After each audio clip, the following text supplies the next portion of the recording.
Hello and welcome. You're listening to a time special TOI bookmark.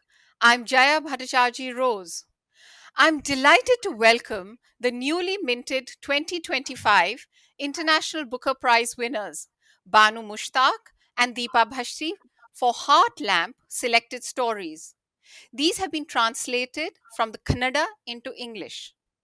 The prestigious literary prize, worth £50,000, is split equally between the author and the translator.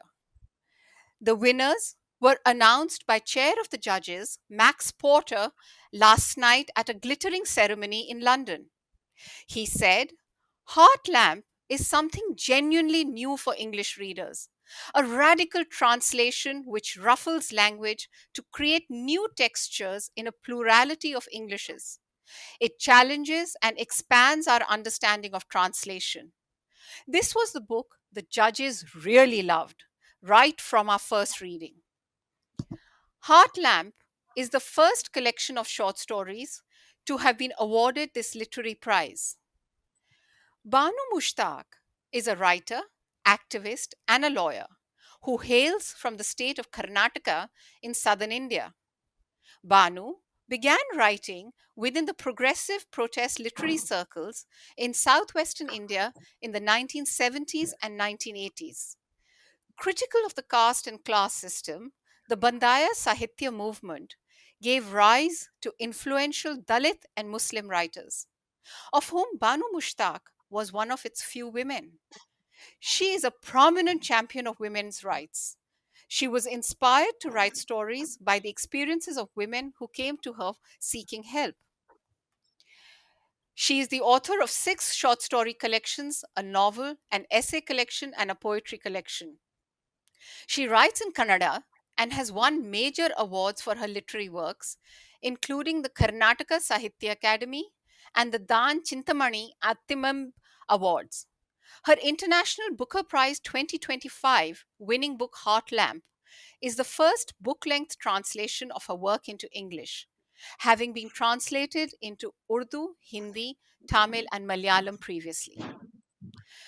Kannada is spoken by an estimated 65 million people. These stories were written by Banu Mushtaq over a period of 30 plus years from 1990 to 2023.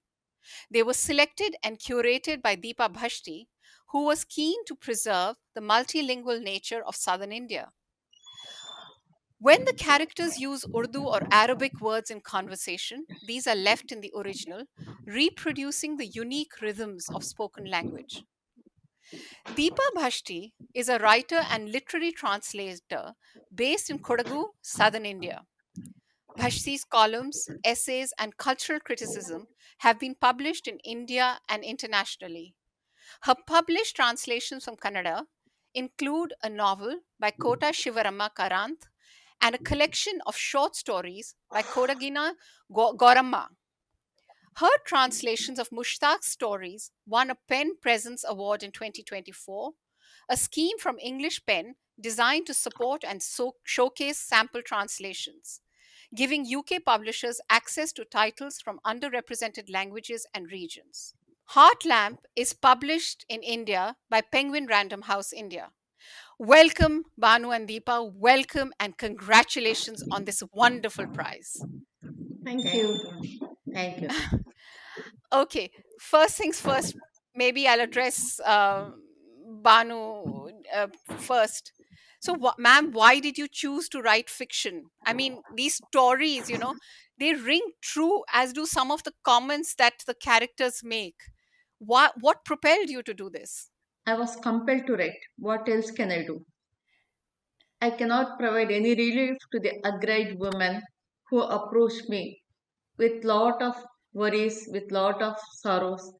And while I take up their cause earlier as an activist and further as an activist come advocate, I do struggle to get them relief, but at the same time, I want to document it. And I want to document it and to show the entire world that the patriarchy should not continue. It cannot continue to commit violence against women in this way. and it has to be stopped at some time. That's why I write. But writing, we all hear stories like this. We all, and not just stories, many readers of yours will have experienced them firsthand. But it requires more than just listening, it requires something else to make you write, and write with the precision that you have. Yeah, it requires something more. What is that something more factor is that I simply cannot dismiss their issues. I cannot simply forget their issues. It haunts me like anything, and it never allows me to be at peace. I want to say, I want to be a voice to their worries, and I want to voice all their issues and say to the entire world that these women should be compensated, they should be liberated, and they should be given their due place. And you should not perpetrate this type of violence against them continuously. Stop it. Somebody has to say no. That's what I'm saying. I'm telling. That's interesting what you're saying. When you use this language which is specific to gender violence, um, a lot of people think that, oh, it's happening to another person, or it's happening out of the domestic space. But the ordinariness of the scenarios that you depict in your stories, and the violence which is depicted, is not necessarily always physical violence. And the Yes. hurt, the silences that you depict and you document, it is what is so, I mean, it's a maybe the wrong adjective to use, but it is so beautifully and painfully and documented by you. That is what is so heartrending about these stories. Yes, on the other hand, even along with the women's issue, there is the issue of marginalized people, and there is also the issue of people who don't want to, communicate with others regarding their rituals, their culture, and their well-being, or their sadness or sorrows. And I wanted to bridge gap with the society, and I wanted to show even the marginalized people, even the minority community people, they are human beings. They have got their own issues, they have got their own problems, they have got their own joys and sorrows. And why they don't want to expose it to others, I don't want to, let me say, why they don't want to share it with others, is they are suffering from some complex, minority complex.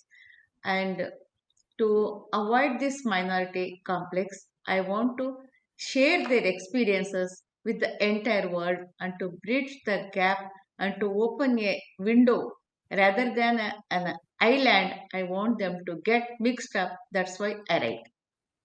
Oh, I mean, that's really a comment and a question which I'm going to take up later, because it was one of the notes I scribbled to myself in the margin, that you were doing this bridging the gap, the cultural gap, Yes. very well. And it was with an intent which was coming through, and that is exactly it. It's while you're documenting and while you are talking and about a particular community, and of course the Muslims, but it's Muslims within a particular region of Karnataka, there is a sense of, there's almost a sense of universality about the kind of violence the women depict, because Yes. the at least it's been so beautifully curated by Deepa. She has chosen different phases of motherhood, or that of a woman's life, or a girl child's life, which shows that there is, it doesn't necessarily need to be representative of the Muslims, isn't it? Yes, I have addressed patriarchy. Patriarchy is prevalent among all the sections of society, all the communities, and it is universal in nature. And I have addressed this patriarchy, and I have challenged the patriarchy, and I have challenged the power structure which is dominating women, and which is subjugating her, and which is compelling her to stay within the four walls. and which is compelling her to adhere to their orders even without question. Hmm. No, that it does. In fact, Deepa, I was really marveling at the manner in which you had curated these stories. I mean, what was your principle of curation? Because you have obviously taken it them from various collections. Yes. So for me, I see translation as a very instinctive process. I'm not sure I am quite able to intellectualize the politics of a choice at the moment. At least, maybe it's something that I need to think about for a long time. But that said, I'm very interested in the idea of choice when it comes to the practice of translation, because translation is about choosing this word over that, or one phrase over the other. So a lot went into the selection of these stories. For example, some of the things that I was thinking about was one. First and foremost, the stories that I personally liked as well, because it is important for me to enjoy the stories I'm working with. And then I wanted it to be a career spanning selection. And I'm sure this is the case with almost every writer who has written several short stories over a certain period of time, that a lot of themes naturally repeats because they are addressing the same issues, but looking at it in different ways and different angles and treating the characters differently. So I was mindful of the difference, that I wanted to bring a variety of themes that were being explored in these stories. And what was also interesting for me was, even though there are different stories, some are funny, some are dark, some are really tragic, and so on, the underlying theme is always the treatment of women under patriarchal systems. And these are pressures that women face across, again, across the world as well. So yeah, so all these thoughts went into selecting these 12 stories with as much variety as I could manage. But you didn't arrange them chronologically, as in terms of the time of They are. writing, did you? Were they arranged Yeah, according to that? yeah. Except for the last story, they're all chronologically added, except for the last story, which was an afterthought. Be a woman once, oh Lord. That's So lovely. there were originally only 11 stories in the collection, and Huh. the 12th one was added later. So that does not come under a chronological thing, but the rest are chronological. But it's also, I mean, as I just remarked to ma'am, it's interesting that you, of course, you have the variety, you have the thing, but you also have different phases of girl or a woman's life.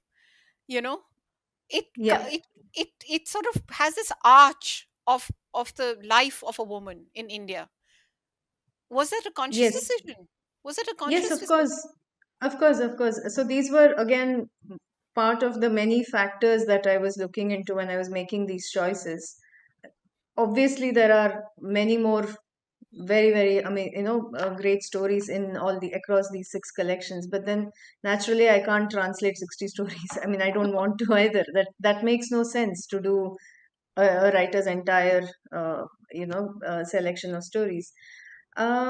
So one of the factors was to look into how women were treated, um, in different situations and circumstances, and also the like you said, the life, sort of like the life cycle of a woman from her childhood to girlhood to um, a new wife, and so on. So this was a conscious. So it was one of the many factors that I was thinking about while choosing these stories. Yeah, because you have these interesting things about the multiple roles that even are foisted upon a girl child, or the periods of discomfort that she can feel from being, even that stolen kiss in the pond is equivalent to child molestation, but its Mm. tables are turned when they meet again, the two individuals meet again as adults, or the mother worrying about the girls being tutored in her absence at home. Yes. I mean, and then of course the opening story, which is about a teenager who's like a mother, who's being treated like a mother, who's being treated as a grown up before her years. And this is what is so remarkable, that the granularity of the stories comes through in your selection.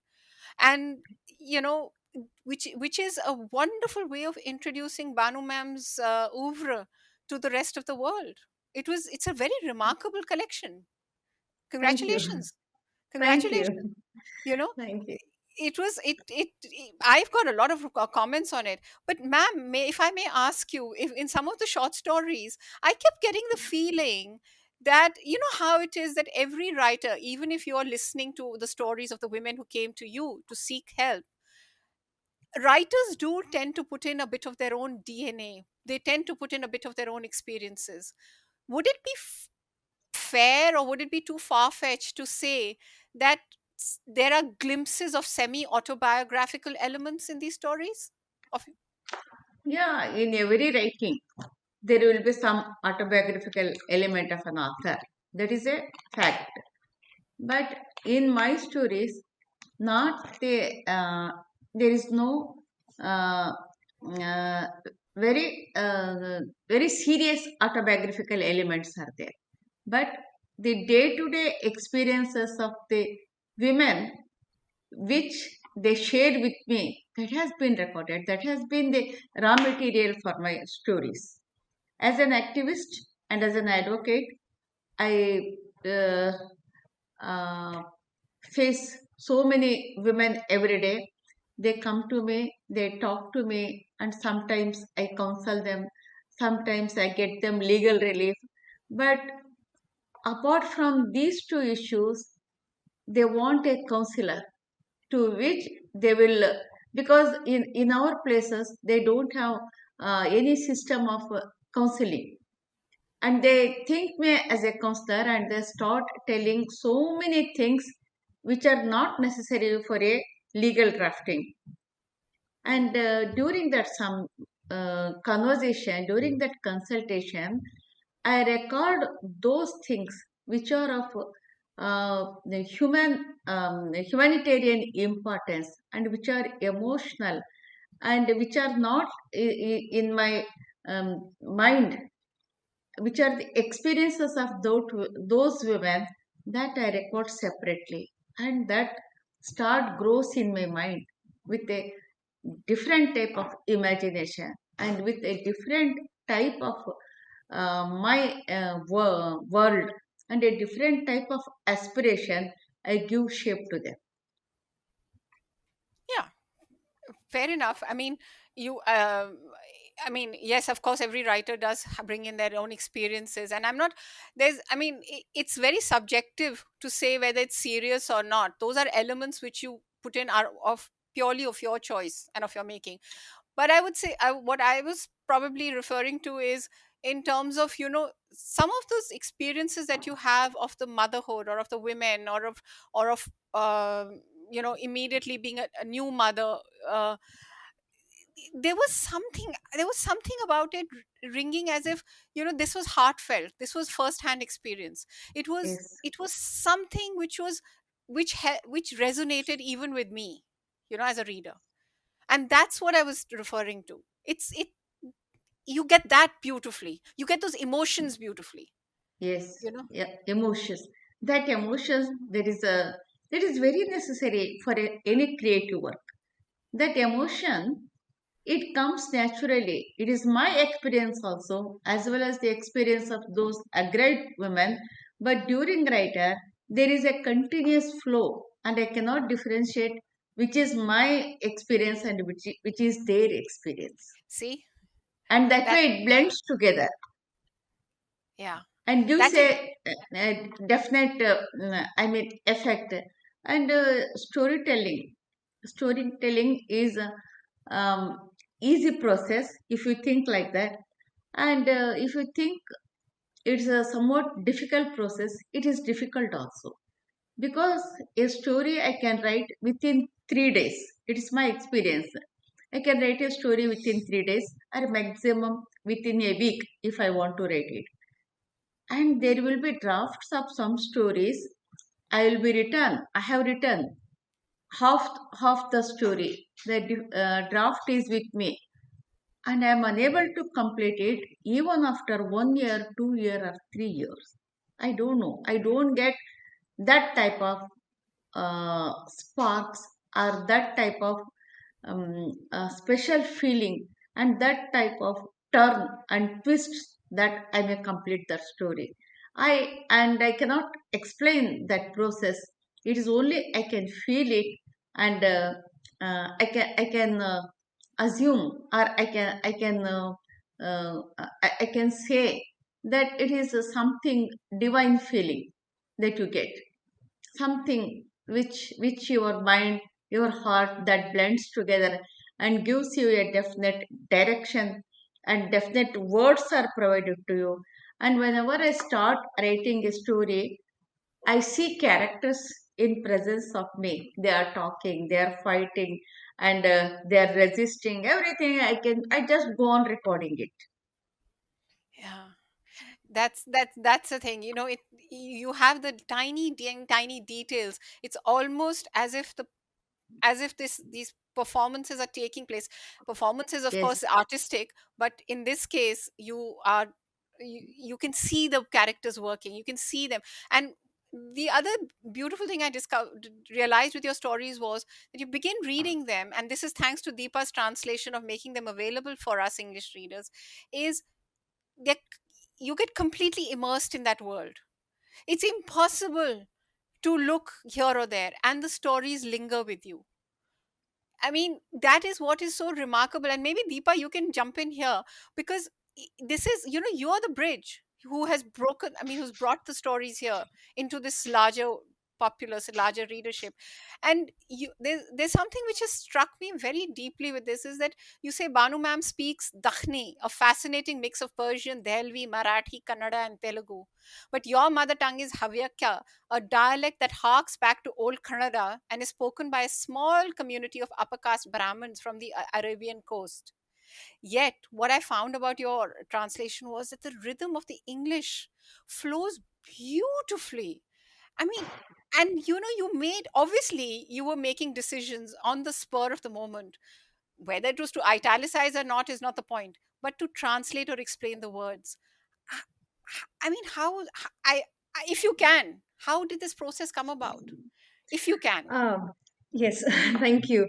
So, firstly, I do want to remind everyone that multilinguality is not as rare as we like to think it is, especially in the South Indian contexts. We engage with a lot of different languages, at least three, like a minimum of three to four, and likely more, because we are such a huge, I can only speak semi authoritatively about Karnataka. Almost anyone, and this is absolutely nothing to do with caste or the kind of education Yeah. or the class system.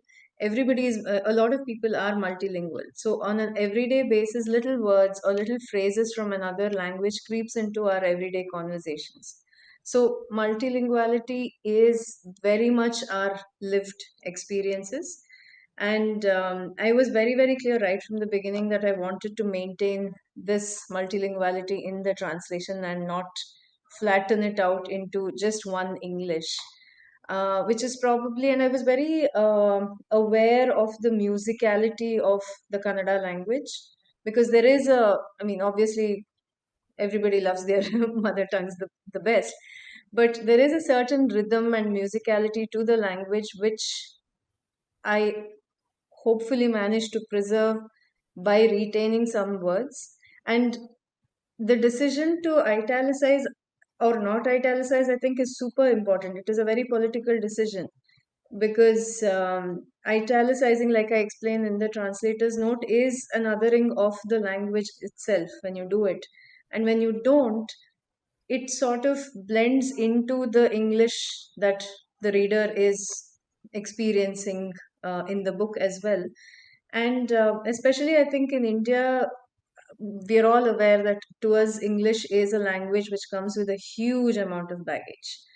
So there are so many aspects to it, and I think somewhere along the way, we seem to have decided that English is this this very precious object which must not be touched and which should be treated with kids gloves, or not tampered with, not played around with. And I wanted to, I mean, I completely reject that premise, because we don't speak like the British, we don't speak like the Americans.